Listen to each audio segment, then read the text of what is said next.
Well, you may have noticed that the intro is a little different on this video, and there's no warning about getting electrocuted.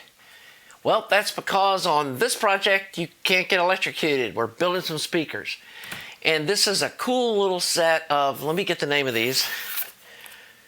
These are DIY 2.2-A. I'll put a link in the description where I got these from Amazon. Really nice little kit. I'm not going to say you're going to save a ton of money building these speakers yourself versus buying some. But it's a really fun project. It's a way to get really involved in creating something without getting into the hazards of high voltage tube gear, which I know not everybody's comfortable working around.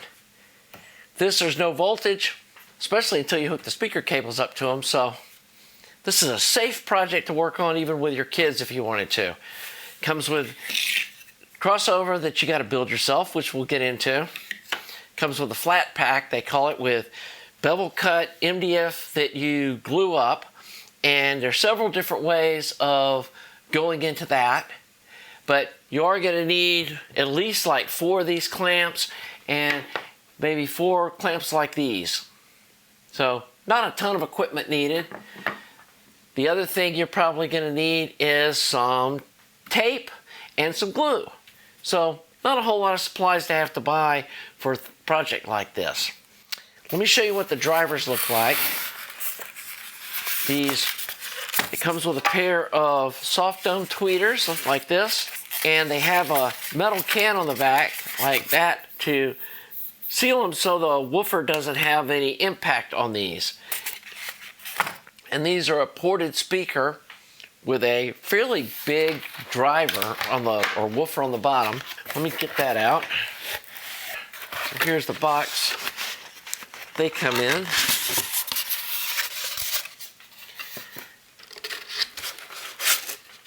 Pretty heavy little guys here. And they have a cast aluminum framework instead of a stamped steel like a lot of the cheaper ones have. And I'm not sure why it's got that little grill on the back, but I mean, they're pretty heavy. Got a pretty big magnet on them. They're a nice size, and these things should pump out some pretty decent bass for this size of a speaker. And this is a fairly large cabinet too. The other DIYs I built before were some GR Research, and they were about half the size. So I'm excited to see what these things are sound like. So without talking about it any further, let's get to putting these things together. Okay, so we're going to start working on this DIY speaker cabinet assembly, and I'm going to do it a little differently than maybe you've seen other people do these online. I have seen the tape method where you get some tape, probably wider than this, and put it on the seams and then fold it up and let that action clamp them together. And I just don't trust that. I'm sure it probably works fine, and I don't know. I'm going to do this a little differently. I went and got some molding, some square molding like this. And let me zoom in here to kind of show you what this looks like. Just looks like that. And I've cut off little 1-inch square blocks. Well, they aren't 1-inch square. They're 1 inch long, and they're probably a 1/2 inch by 3/4, something like that. And what we're going to do is I'm going to glue these right on the edge in all 4 corners like this. And I didn't cut them to put like up to this seam here. Like you can see, I'm leaving them a little shy of the corners because I want the top and the bottom to sit down fully in this bevel. And I don't want them to like accidentally, if I get these in the wrong place by a few millimeters and end up with a gap in here, you're not going to get a good glue joint. But again, I'm concerned about when I try to clamp these for the sides, they're going to squeeze up and not sit up against here. And I got 4 of these really long clamps like this.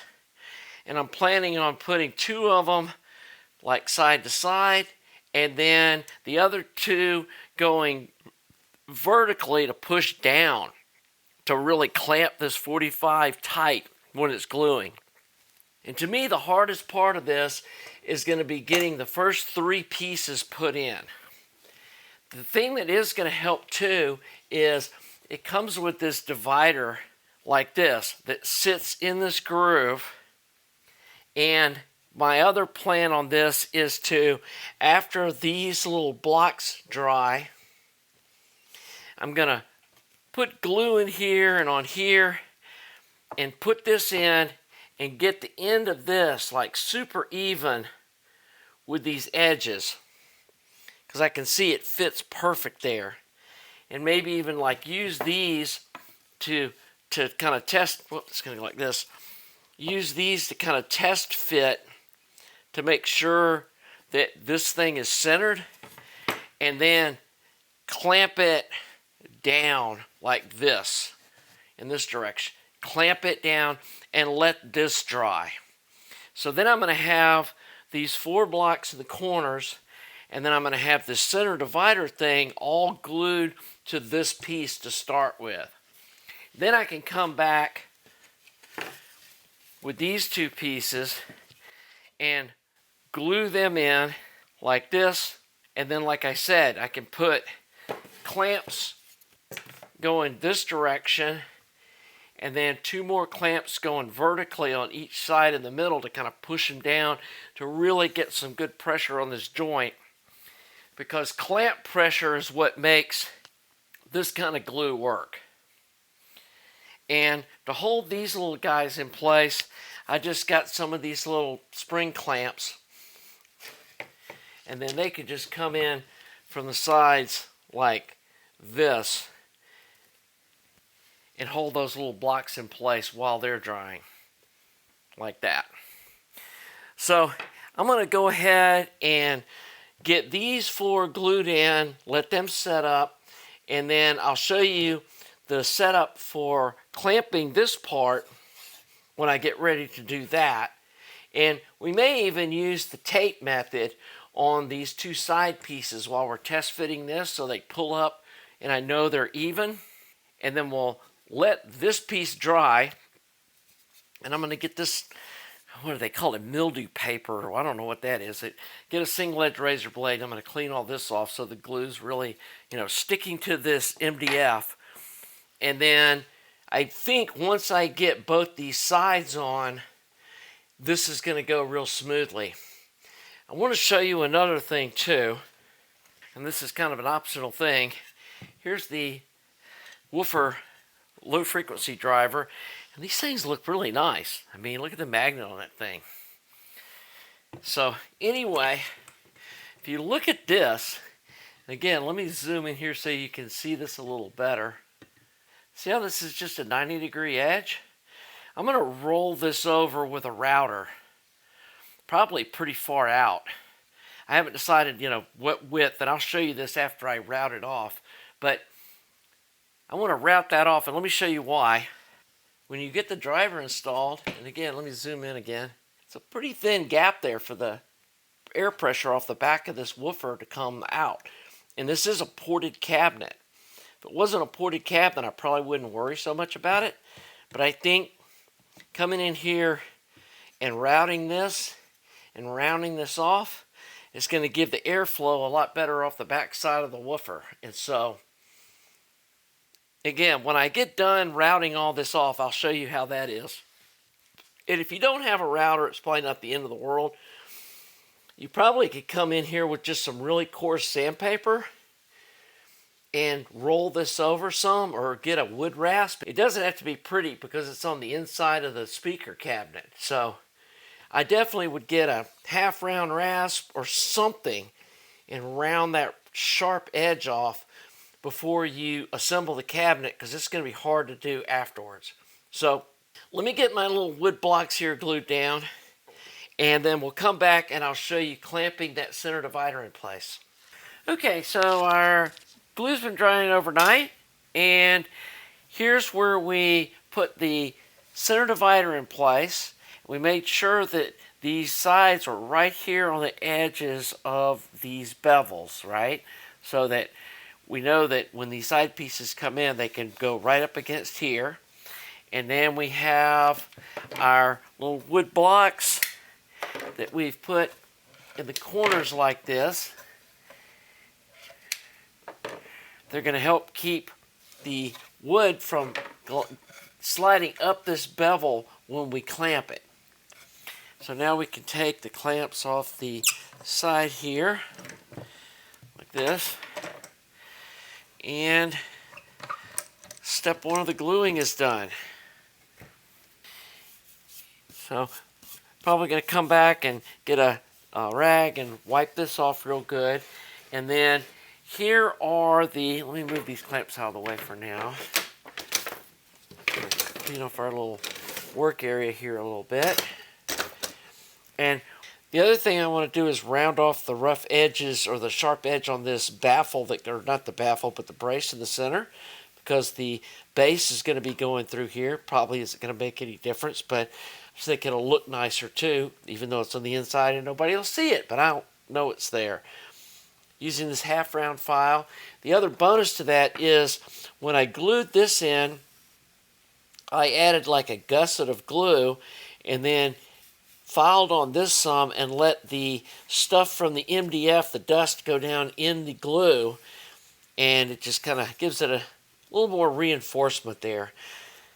So anyway, the next thing I did is I took this piece and got my router and rounded this over, and let me zoom in here and you can see how this edge is now rounded off. And let me show you what that looks like with the speaker in place. And maybe I can show it from one direction and then the other so you can really see how much it changes things. So I'm going to put the speaker in here backwards. As you can see, I can't even get my finger in here in the gap between the back of the cone and the speaker board. But then when I've rounded this off, now I can get my whole finger in here. And it definitely opens this area up and lets the sound waves come out from the back of the cone into the speaker cabinet and out through the base port. So I've seen this on some higher end speakers that they do this from the factory. And so I thought it was a good idea to just go ahead and do this before I started gluing this thing up. So the next thing we have to do is we need to glue these side panels in place. And what I think I'm going to do is a combination of the tape and clamps. And so what I'm going to do is, again, I'm going to dust all this off. I'm going to tape these on the side like this. From the underside, lay a piece of tape down, mash it down good, and then that way when I fold these up like this, the tape will hold it in place so it doesn't move around a bunch. And then I can come in and put a clamp and a clamp, and then a clamp across here, and make sure that this top piece sits on here right in these bevels. And then once I get all that good, then, well, actually, I'm showing it with two of these things. We're going to have one like that. And I believe the base port goes up here at the top, opposite the tweeter. But I'm going to go look again at the plans, but I'm 90% sure that's the way they want you to put it together. But I think between the tape and the clamp, using kind of a combo method, I'm going to be able to really get a good clamp on this, have this really good and tight so that the glue, does what it's supposed to do. And the key here is going to be getting these top bevels here even on both ends of this so that when we put the top and the bottom on, there's not any gaps where these edges glue together. And I feel like once I get these side pieces glued in, we're kind of, on the home stretch. From there, it's just going to be like gluing this down with clamps, with 2 clamps on each side, and then put the top and bottom on with 4 clamps around it, and we'll have this thing glued up. So let me get to work on getting my tape all set up and show you gluing up these side pieces. Okay, we got this all laid up, ready to go. And as you can see, we've got the tape acting like hinges here. And put it on here like this, got it on each edge. And I thought I might need some wider tape, but then I decided to put some strips like that, and I think that's going to work fine, especially since we're going to clamp it too. And then I came in and made sure this top piece with these pulled in tight will fit nice in here, and they do. So the other thing I did is I scraped off all of these stickers that they had on here, so we've got just MDF glue into MDF. So we're going to put glue on here. We're going to put glue across here. You need to put it on both pieces. Don't put it on just one piece. I'm going to wipe it in here, here, here, and there. Then I'm going to pull these sides up, put a clamp across here, then flip it over and put clamp there and there on each end. And then I'm not sure if I'm going to try to put some downward pressure on it too, or if that's even going to be possible given that I'm going to have a clamp here. But probably isn't going to be necessary. And I'm not going to clamp this super tight because I don't want to like shove it up out of this groove, but that's why I put these little blocks in here to keep that from happening.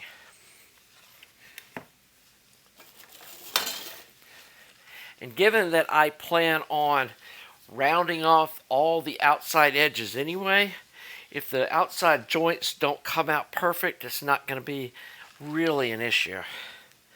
So here we go. And when you get ready to glue this stuff, don't mess around. Like, get the glue on and fold this thing up pretty quickly. If you put a little excess on, it's no big deal. That all can get wiped off afterwards.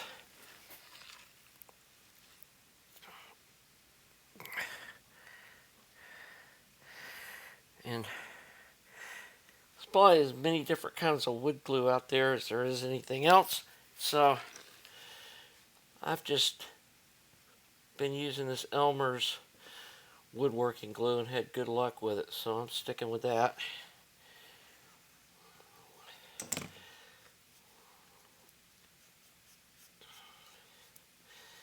And you want to make sure you get a good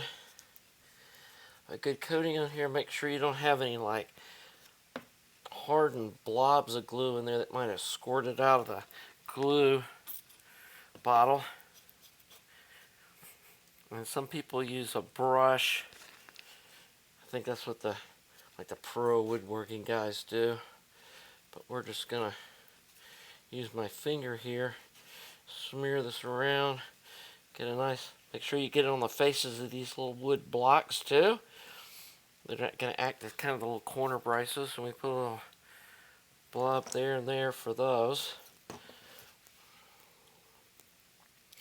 Like I said, you want to work pretty fast so this glue doesn't dry up before you pull this thing all together.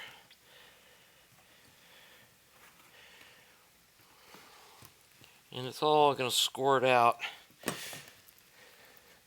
when we fold this up, I'm sure, which is fine. It's kind of what you want it to do. That might have been a little too much in there.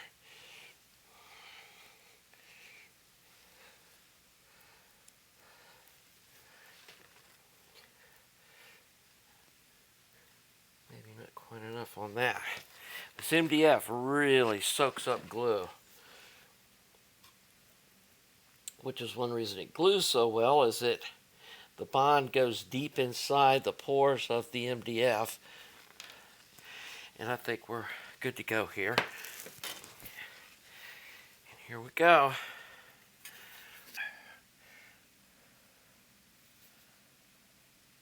And I'm kind of pushing down on the bottom here first to try to force the glue up. As you can see, we have a ton extra on this side over here.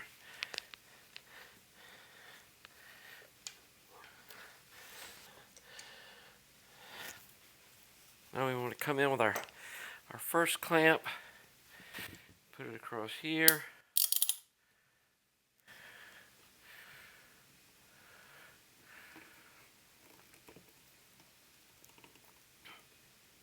And that one I want fairly tight. And we can see the glue's all squishing out. We want to make sure we don't have glue in these bevels on the ends here. Don't want glue in there because that's where the next piece is going to glue. If there's dry glue in there, we're going to have to cut that out. So we'll go ahead and wipe that out now. It's okay to just make like kind of a fillet with the glue. You don't have to wipe all of it out.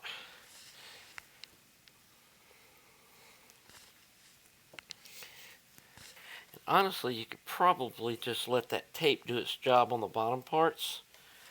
But I'm going to go ahead and flip it over and put a little light clamp pressure on the bottom. Now if you aren't going to put the little wood blocks in here like I did, I'd be very careful about putting any clamp pressure, down here, because you could easily like just force this up and make a big gap there on the edges. But since I've got these wood blocks, I think I'm safe. It's going to be kind of hard to get this all on camera on the bench. And I'm putting the clamp right where the wood blocks are. And again, not putting much pressure. And then I'm trying to feel through the tape here and make sure that that edge still feels good. And I think it does. I think it feels fine. I'm not feeling a big lip there. So now I'm going to flip this over, snug on the clamp. Again, feel that edge to the tape and make sure you're not getting a big overlap there. And that's feeling good. I'm pretty happy with this. You see, the main thing is I want to clamp this so that this joint right here is nice and tight, because that's going to really give it the strength front to back. And when I glue this top piece on, I'm going to come back on the inside and glue little wood blocks in the corners, just like I did down here, just for a little extra reinforcement. Let's let this glue dry and we'll be back in a little bit. Well, as you can see, we're zipping right along with this speaker build, and I'm going to separate this up into, shorter 20-minute segments or so, and so, less than 30 minutes anyway. So we're going to wrap this up here, jump back onto it in the next video. If you're enjoying this content, please subscribe, please like the video, and we'll see you soon. Have a nice day.